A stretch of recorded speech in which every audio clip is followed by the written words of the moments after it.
What's up, everybody? Welcome to another week. Everybody hear me okay? Yeah, we can hear you. All right. You should have let the audience keep going, man. They were about to start chanting. I know. Cut them off. I just give them the old hookarooey. Shut them up. So hopefully my mic lasts through the show. If for some reason I cut out, I have a wireless mic and the battery might die. I'm up against it here. Poor planning on my part, but welcome to another edition of the Security Squawk podcast. I am one of your co-hosts, Brian Horning with Exact Cybersecurity and IT. I don't know how they show up on your screen, but below me is Reginald Andre from Mark Solvers, and to my right is Randy Bryan from Tech Rescue. And we are here to update you on a bunch of things about cybersecurity and what you can start doing to protect yourself. What we do on this show is we take current events, we go through current events that we find out there that we find interesting, usually related to cyber attacks that happened in the last week or two, and we either cover what we know at the time or we go deeper into them to bring you more detail about what's happening with those cyber attacks. We also talk about other things from time to time, but mainly we try to go into what the heck's happening out there, bring people awareness around what is happening with cyber attacks, how frequently they're happening, and hey, maybe we can learn something from all these different attacks, which we do learn, and we do share what we learn so you can better protect yourself and better prepare. In exchange for that information, we just ask one simple thing as a courtesy of us not boring you with ads and running ads throughout this program. We don't do that. And all we do is ask you to help us grow our show by sharing our show and tricking the algorithm into thinking worthwhile investment of people's times. And the way you do that is simply by liking wherever you're watching or listening to this, rating us, leaving us a comment, sharing us out to your own feed if you're so inclined. These are all the simple things that you can do to help us keep this show ad-free and power-packed with content. So that's the end of my rant, guys. Let's get right into it. Let's go into the Boeing update since we talked about Boeing last week. And last week, if my memory serves me correct, when we talked about the Boeing incident on the show, we only knew the information from the hacker side of the fence. That we knew that they had put Boeing on their dark web leak site, but at the time last week, Boeing had no idea what the hell was going on. Well, here's an update for you. Boeing now knows what's going on, and more information has been released. So who wants to take a first stab at this and kind of give everybody a quick update on what Boeing learned in the last week since we covered this on the last show? I'll go. So what we know with Boeing is actually, go ahead, Randy. That was actually last on the list. I don't care. We're giving an update. Answer the last one. And you guys are supposed to come prepared. So we know Lockbit is the one that hit it, right? That released the information, and they claimed to when we updated everybody last week on the show, they said that they made claims on their dark web leak site that they exploited a 0-day vulnerability, and they threatened to leak stolen documents unless Boeing pays or at least starts to negotiate the ransom by November 2nd. And I feel like I remember Randy telling me during the show that they had taken down what was on the dark web leak site, but I don't think that that's I don't know, but let's go into it. So a tremendous amount of sensitive data was exfiltrated and ready to be published if Boeing did not contact within the deadline, which has since passed. However, the gang declined to provide samples of Boeing data, claiming it was protecting the company. For now, we will not send lists or samples to protect the company, but we will not keep it like that until the deadline.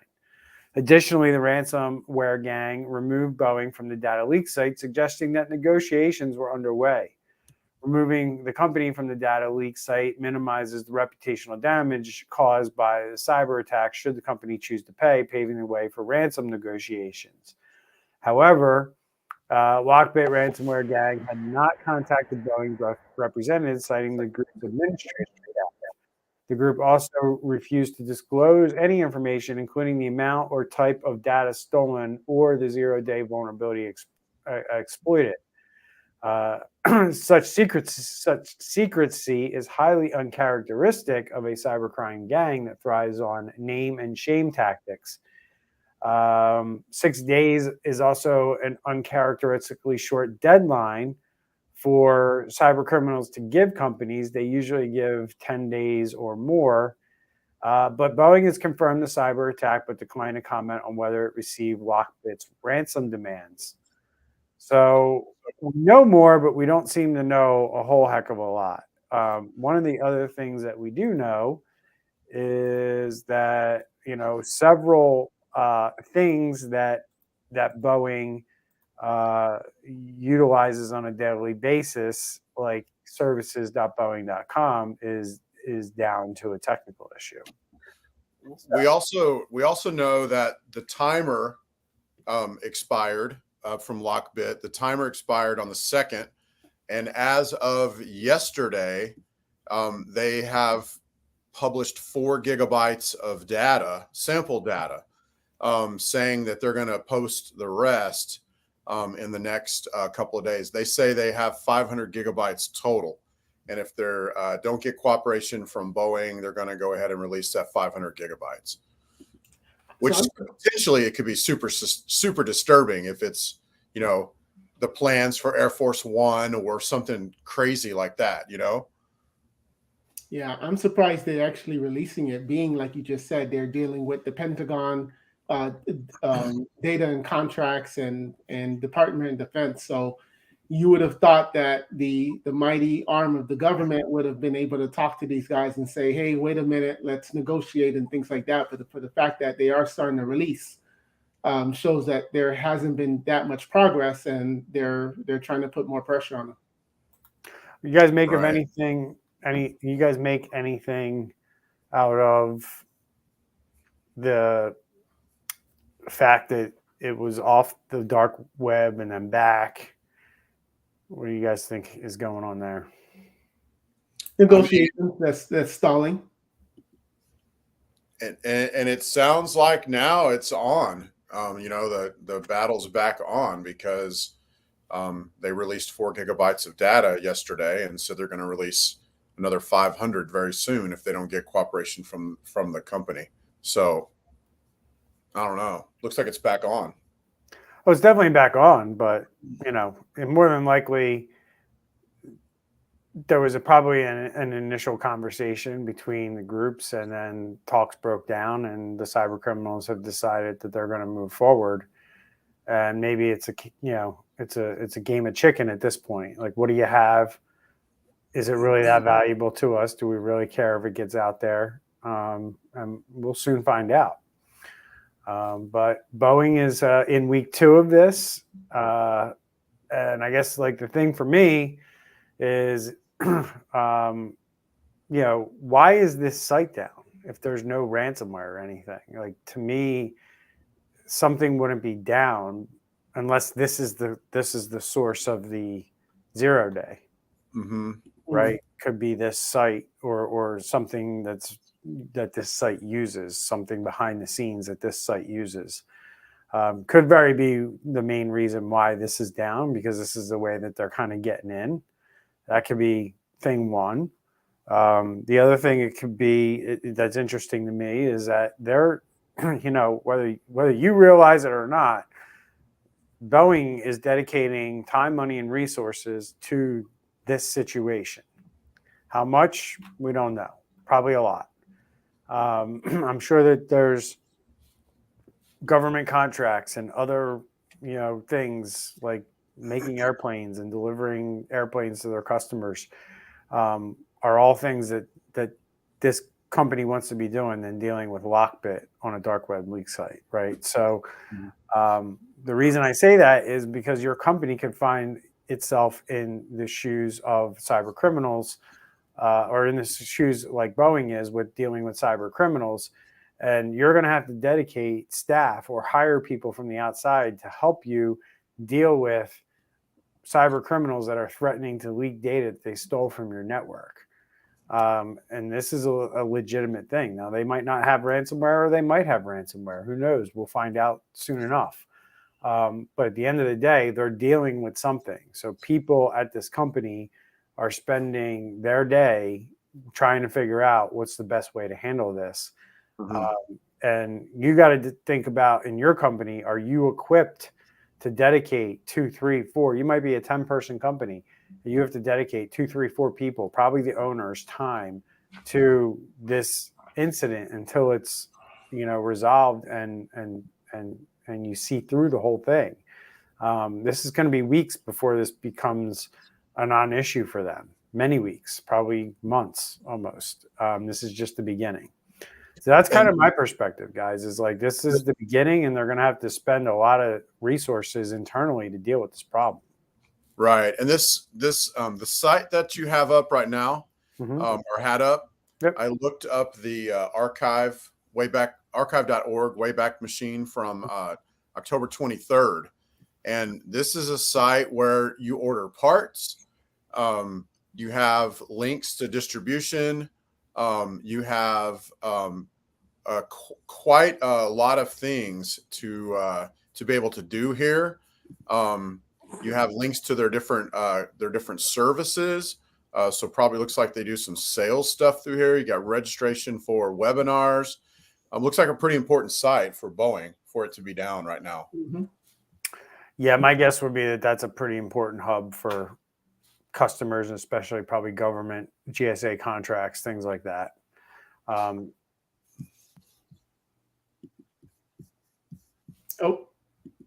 we can't hear you. Oh no, this mic died. We're gonna have to carry the show. All right, so let's go next to the Ace Hardware breach. Oh, nice. You want to read it? You want me to read it? Yeah, no, I'll start off. So we have Ace Hardware is still reeling from a week-long cyber attack. So a lot of times when you hear about these stores and you go in, the end user, all you care about really is that they have something in inventory. But what you don't know is the back end. So specifically Ace Hardware, they have approximately over 196 servers and 1,000 network devices in order to do everything when it comes to their shipping, their operations, their warehouse management systems, their realtor mobile assistants, their invoices, their rewards, their care centers. All of this is technology in the back end. And what we know is that they have some type of cyber attack that has down their computer systems, and therefore all of the franchisees that are operating, they're down as well. So they can't check inventory. Apparently, they can make customers can do payments where, on their POS system that wasn't affected. But this is something that will take some time to recover, as the article is talking about how, right now, holiday season, people are buying. You're going to need new inventory come. Black Friday's coming. So this is really going to hurt them in the long run. Can you hear me?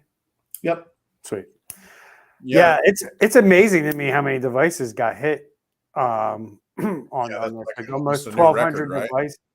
Almost 1,200 devices. And yeah, it's gonna affect Ace Hardware in a big way. I mean, they're already concerned with customers and vendors facing phishing attacks because after the initial breach.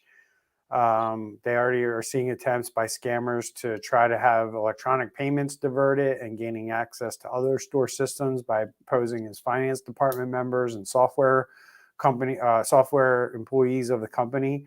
So it's pretty wild. Like they, not only did they successfully attack them, but the things that they're trying to do on the back end, which is not uncommon when we see cyber attacks, is, we warn about these types of things happening all the time, but the amount and how quickly it happened only goes to show you how well planned out this was. Because it's like, when we're going to strike, this is going to happen, and then we're also going to do these other things very quickly. It's pretty I hate to use the word impressive when we're talking about cyber criminals, but it's pretty impressive how swiftly they move to other ways to make money off of this besides taking down the systems. And I did a video on this, guys, on my own YouTube channel. And one of the questions I got in the comments was like, hey, what was the gain for the cyber criminals in this? And I thought it was a good question, and why I wanted to kind of maybe bring it up here, because they attacked the systems, but it doesn't look like Ace has any appetite for paying these guys off to get back up and running quicker. Right. So what is the payoff to the cyber criminals? Is it just that it's, let's create this network disruption? Maybe we'll get paid from Ace. Maybe we won't. But in the meantime, we can make money ripping off everybody in the supply chain. Is that kind of the play here, in your opinion? Oh, yeah. I mean, it's like always, you 9 times out of 10 relating to these things is just follow the money. And they are very skilled at taking advantage of every single avenue that they can find. So if on one of the machines they found a list of people that send them money via ACH, they're going to take advantage of that. If they found a list of, usernames, passwords, social security numbers, what people have bought, they're going to take advantage of that. I mean, there's so many things that they can do with all this data. Right now it seems like they're just basically in disruption mode, trying to get money. Shakedown mode, basically it is. You're on your 3rd grade on the way to your cafeteria, and the bully's shaking you down for money. That's basically what they're doing right now. And if they don't get the money, they'll take advantage of all these other different avenues that are there. I guarantee you, they are really good at that.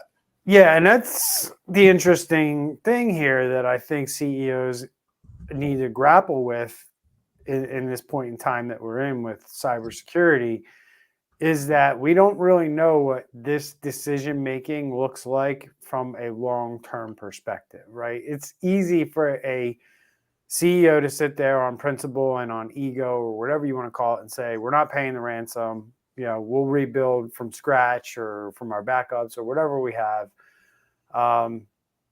But we don't know what the long-term effect of that decision making is, right? And I'm just expanding on what Randy said from a long-term view. All these customers and all these vendors that could potentially be impacted if they get scammed as a result of this, what harm and reputation damage does that do to Ace Hardware, where customers won't do business with them, vendors might not want to do business with them, simply because of an event like this, right? So it's collateral damage to what you may be thinking in the short term is the right decision, but in the long term, it really turns out to be the wrong decision. And I think that's what the hackers are actually hoping for and preying on here, that in the long term, the decisions for companies to not pay the ransom doesn't make a whole lot of sense, because and the reason I say this is because companies are so ill prepared on what's about to hit them, and because companies aren't thinking about their partners and their vendors when it comes to a cyber attack. They're thinking about themselves. In their pocketbooks. Right. Their pocketbooks. How are we going to get back up and running? Not even thinking that, like, oh my God, there's like thousands of phishing emails going out with our company logo name on it. And, there's going to be hundreds, if not thousands of people tricked into sending money somewhere that they don't intend it to really go. And there's going to be reputation harm when that happens. And these are the long-term effects of cyber attacks that businesses in the US especially they're not calculating, they're miscalculating. And that's why we have this show, because we want to bring this kind of stuff to people's attention, to your attention, because the bravado thing right now for a lot of CEOs is to not pay the ransom. It's some kind of badge of honor that if you get hit with a cyber attack and you don't pay the ransom, and you really got to take a long, hard look as to whether or not you want to pay the ransom or not, and make the decision with a 360-degree view of what's happening in your marketplace, not just how it's going to impact your business and your employees and your ability to get back up and running. Yeah, that's a major component of it. But if you make decisions to do things like not pay the ransom and it leads to other cyber attacks down the road or other people getting scammed out of money, you're going to have to deal with that too. You might have to deal with a class action lawsuit when all your customers decide like, hey, we all got ripped off through phishing emails because of your cyber attack, and some lawyer decides to come after you. Those are things that businesses are going to have to deal with on the back end as a result of these decisions. And it's, it's important that we're talking about this. We had Cindy Phillips on a couple of weeks ago, and she mentioned how we're in first generation and how we don't have a lot of shared stories for people to really know the ramifications like you're talking about, Brian, and how it lasts and lasts and lasts. For example, there was a car crash the other night at an intersection near us. And then yesterday there was a hazmat team out there cleaning it up. And we didn't look at the hazmat team and go, oh my gosh, what's that? What happened here? We knew right away that there had been a spill. In fact, we saw that there was a spill the night before when the accident happened. My point is there'll be a time when we kind of all know, hey, just like Ace Hardware, when you get hit, they're going to go in, they're going to do a shakedown, they're going to do a disruption, and then there's going to be all these little tentacles that go out into all these little places. And just right now, people don't know about it. And that's another reason why it's important for people to watch our show and to be involved, because learning this kind of stuff can really help you secure your business. Sure. And also realize things that you probably don't realize, right? Which is, if you make decisions. I mean, I've had a lot of conversations over the last 18 months with CEOs, and some of them get it, and some of them are like, we'll never pay the ransom no matter what. And they like almost to the point where they get angry with me for even suggesting the idea of them paying the ransom. But the reality of it is you can't go into this with a prejudiced mind that I'm never going to pay the ransom, because you don't understand what's laying in front of you and what the repercussions of that decision would be. And until you understand that, you really can't make that decision. Right. And I like to use this Ace Hardware as an example, because like all these other things are going on, over here, while this cyber attack is happening to the company, right? All these scams and all these other events are happening, and there's no way, if you want to prevent that kind of thing, you engage with the cyber criminals, unfortunately. I mean, that's the way the game's played right now. So anything else, guys, on that one? Because this next one's really interesting to me, because I never heard of this company until this happened. But this is a pretty big company. Randy, they're in Texas. Have you ever heard of this group? I'd never heard of them until this happened. So this is a pretty big deal. This is like one of those things where you file it under, like, here's a pretty big player in this space. And it's just, there's a lot of these companies where you never hear of them. You don't know who they are. But once they have a cyber attack, man, you realize like, wow, you really don't want these types of companies getting hit with a cyber attack. But Mr. Cooper, they are a major mortgage lender, and they experienced a severe cyber attack that left over 4 million customers unable to make mortgage payments. The company announced a security breach on October 31st and had to implement a system lockdown. And although it has not been officially confirmed as a ransomware attack, the actions taken by the company suggest that it might be. Mr. Cooper assured customers that no late fees or penalties will be applied for missed payments during the shutdown, and that there was no evidence of customer data being compromised. There you go, Randy. So the company spokesperson stated that the incident seemed to be confined to Mr. Cooper's internal systems and is under investigation with the help of cybersecurity experts, and customers have been advised to be cautious of any dubious communications purporting to be from Mr. Cooper, and were reassured that their rate locks and secure and automatic payments will resume when the systems are restored. Just some background information that Mr. Cooper is headquartered in Dallas with a loan portfolio of $937 billion, has recently expanded through acquisitions, including the acquisition of Home Point Capital and the servicing platform of Rushmore Loan Management Services. So the only reason I wanted to throw that last part in is because this is a pretty big company, almost $1 trillion a year company, that quite frankly is giving amateur answers to a incident response, in my opinion. So what are your guys' thoughts?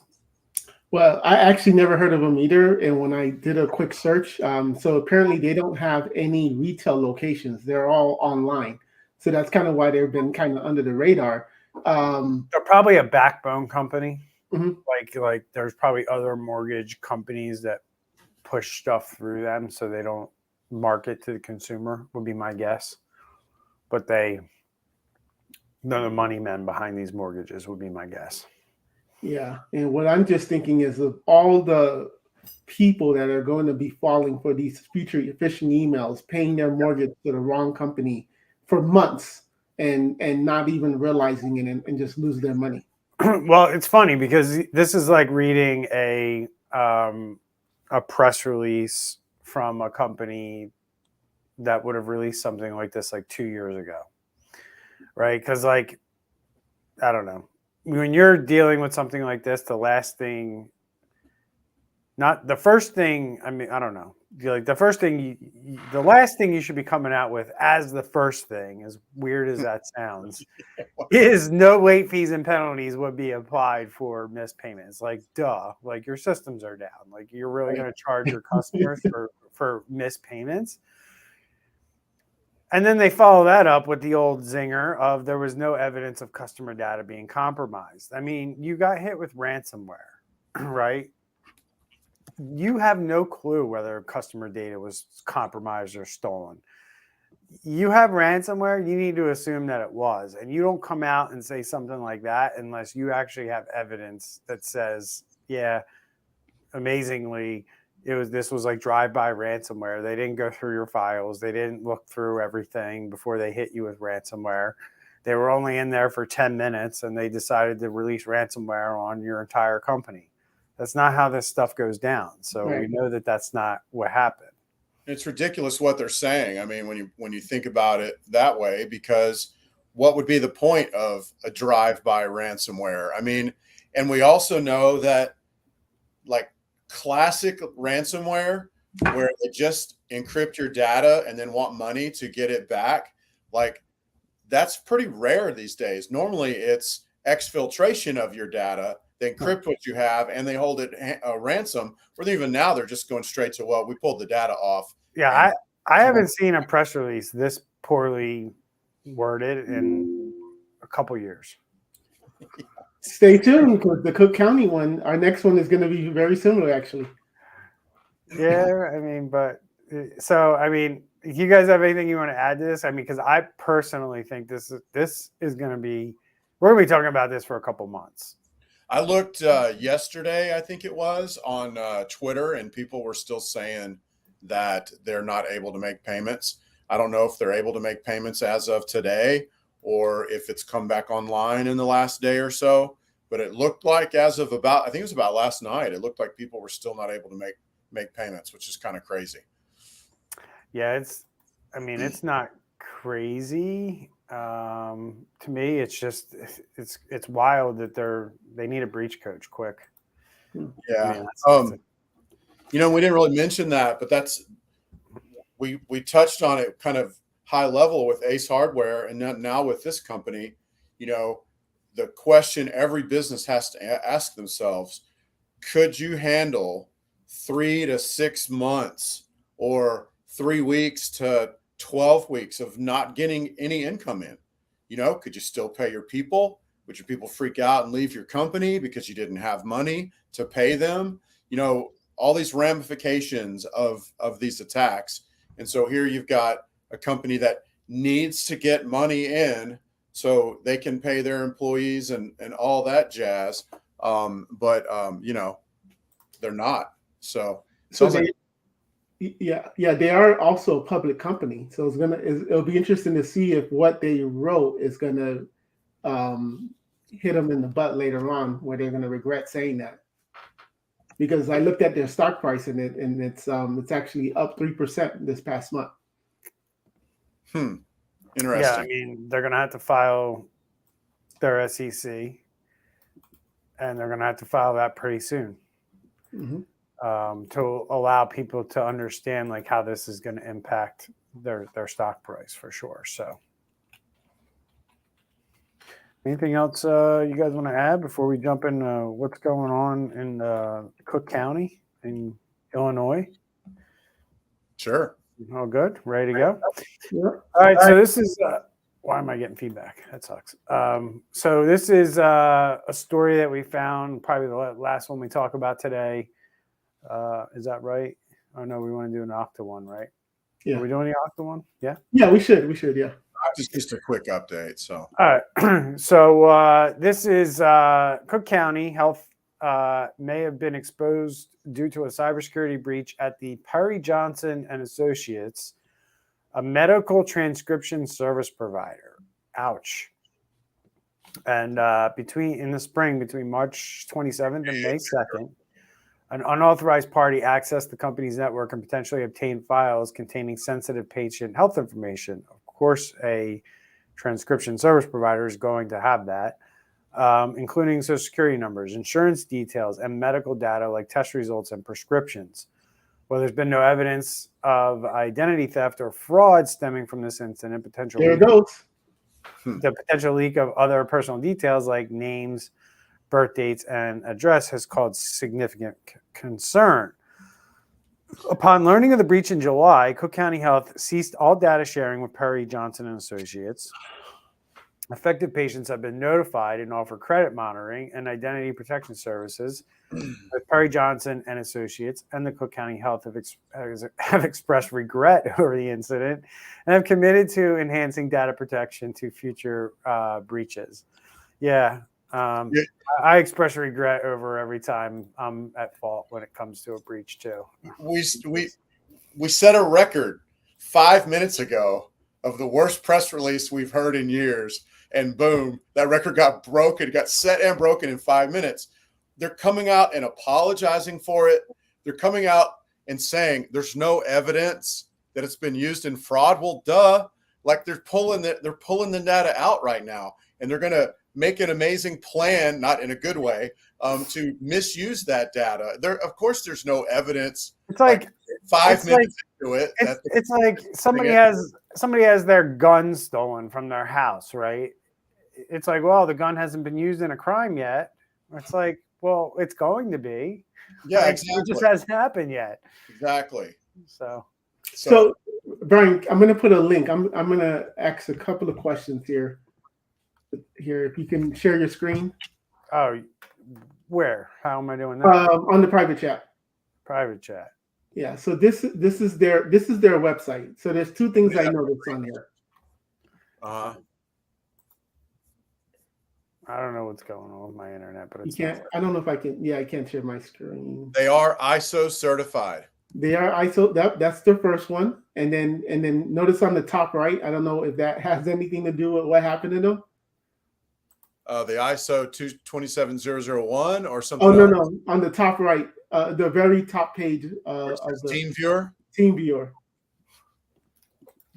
So so the question is, we talk about doing the due diligence, and when a company like this puts that they have this, the certification everybody's looking for, because right now the Cook County, they're making the headline, but it wasn't necessarily their fault, right? So not their fault, but it is their responsibility because they farmed. Yes, exactly. But then when you have a company like this that says, they're doing what they're supposed to do, then what else can Cook County have done, or what could have Cook County done differently? Right. I mean, medical transcription services are, a pretty integral part of our healthcare system, if you will. You know, you're right. That's a great point. Like, who's liable here? If everybody's doing their due diligence, is anybody still liable? You know, we don't obviously blame hurricane victims for hurricanes, but you know, you do need to be prepared for a hurricane when they come. So is this a case of not being prepared for the hurricane? Or is this a case of being, you know, they were prepared and, you know, there's nothing else they could have done. So, but that is crazy. They did get certified by who did the certification? Is that Align that did the certification? Yep. Interesting. Yeah, so Andre just posted a link to their certificate of certification for ISO. And this is for basically it certifies that the organization operates an information security management system that conforms to the requirements of ISO/IEC 27001 or colon 2013. Yeah. Scope and boundaries is compliance. And I always say this to people when we talk to our compliance clients and people that come to us and want to work with us around compliance. Compliance doesn't mean you're secure. And we deal with this all the time in the financial world. Like, just because you have a SOC 2 doesn't mean you do cybersecurity the right way. It just means that you've met a certain requirement or threshold around policies, procedures, and evidence that proves that you handle the processing of data in a secure manner. Doesn't mean you won't get hacked, right? And nobody should confuse. And I have to educate people on this more than you think. I never thought it would come up on this show, but at the end of the day, there's a lot of people out there that think if I go get my SOC 2 or I get my ISO or I get this cert or that cert, that now we do cybersecurity the right way. That couldn't be further from the truth. You know, it just means that you have certain procedural things going on in your company that are good. Usually means you're less risky, but by no means is it the thing that you should be going, you know, hanging your hat on, saying like, oh yeah, we got this, so now we're not going to get hacked.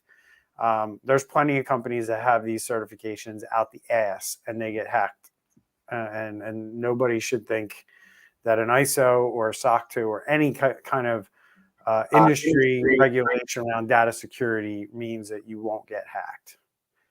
Right. All right, guys, let's wrap up the show here with Okta.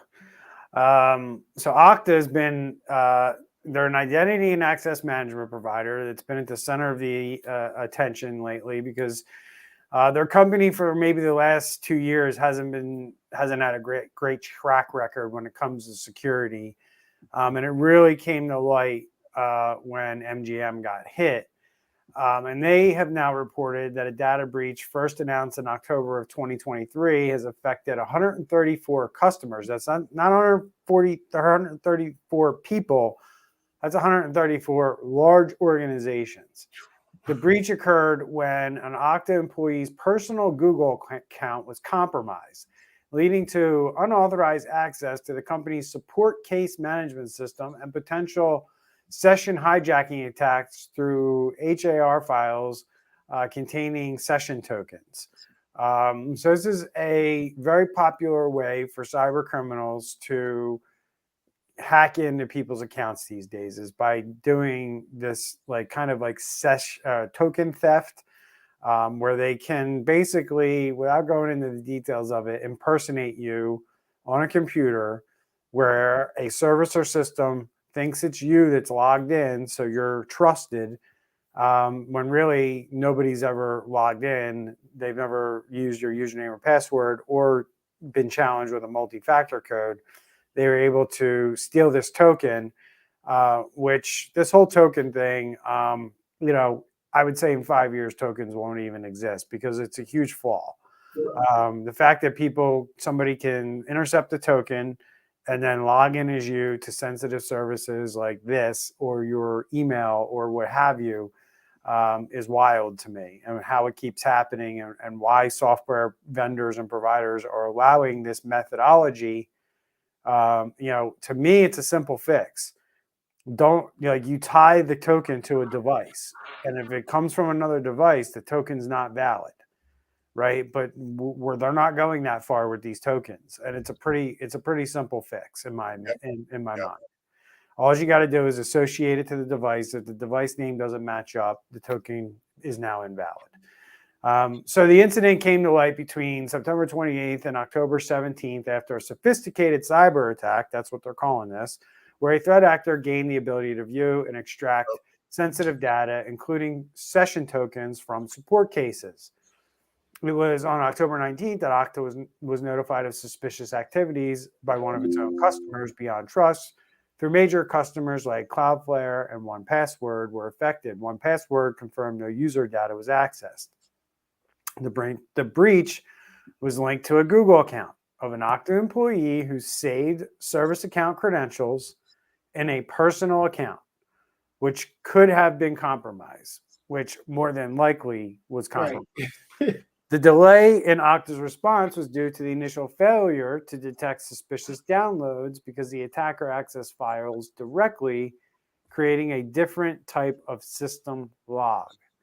Cybersecurity experts emphasize the importance of restricting service account credentials, which often bypass standard security measures like multi-factor authentication. That shouldn't be. This incident marks the second significant cyber attack on Okta, as we mentioned earlier. What do you guys think is going on here? Wow. I was going to say, you mentioned about having your session tokens basically bound to something like your device or something like that. They did mention at the end of this article that they have rolled out binding them to a network location. Oh, so nice. that's a start. And I don't know for sure, but y'all remember the last time this happened? I think this is now the third time, but a bunch of people, security experts, came out with like this list of things that Okta needs to do right away. Mm-hmm. And one of the things that I've read going into this, reading about this specific one, was that they didn't put those things in place yet. Yeah. And I am almost positive this is probably one of those things. Well, I don't think anybody could have predicted or known, unless they hacked the particular employee in question, that this employee was storing service account credentials in a personal Google account. Like, no, but that session token, though, not being tied, like you said, the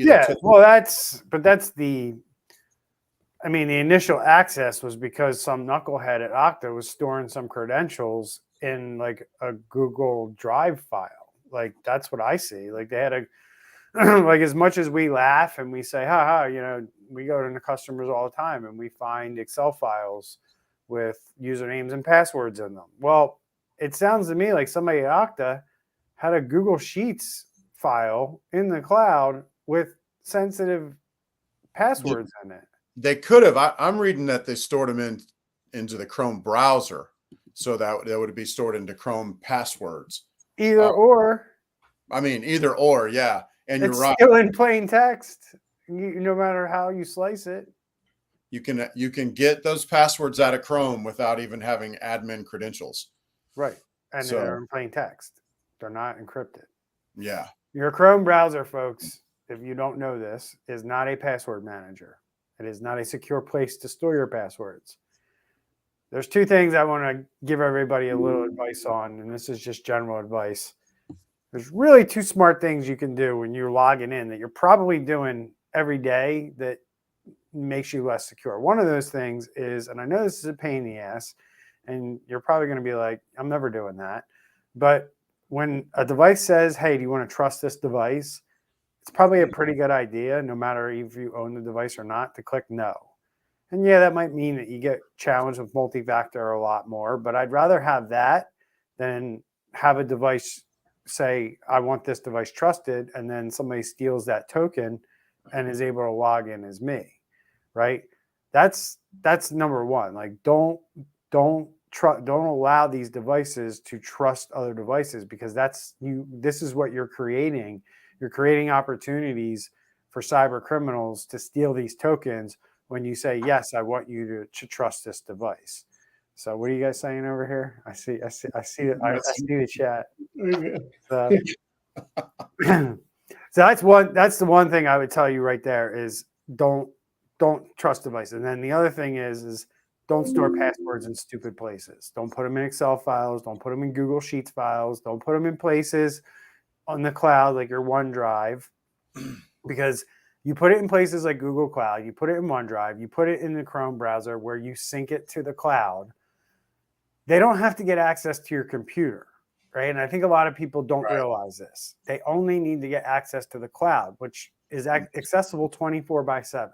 Mm-hmm. Right? So a lot of people think, oh, when I shut off my computer, that risk goes away. Well, no, because you synced it to the cloud, that risk lives 24/7. Mm-hmm. What are you saying? I was going to say, if they get a hold of a session token, and boom, they can get it, Yep. And that's, we run in a lot with people that were in first engagement. We'll find an Excel sheet, and y'all probably see the exact same thing. And then they're like kind of proud, and they're like, oh, this is not just any old Excel sheet. This Excel sheet has a password. And they think that because it has a password that protects it from the bad guys. But the thing is, all they have to do, they can take it off site and use a little password guesser to brute force it. And if it's 8 characters, which they're never more than like 8 or 10 characters, and if it's like 8 or 10 characters, they're going to be cracking that thing in no time, and they're going to be able to get right in. So, that's not a good way to store passwords at all. No. We have a whole show on password managers we did like 2 years ago. It's still relevant today, in my opinion. We should go back in and see if we have any updates. I doubt it. Not much has changed in that world.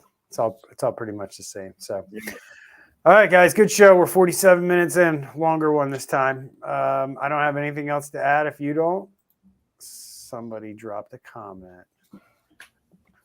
So I'm not addressing this one. We'll do it next week. So we'll see everybody in next week's episode. We'll see you. Take care. Stay safe. And remember, share the show, like us, and subscribe wherever you can. Take care, everyone. Take care.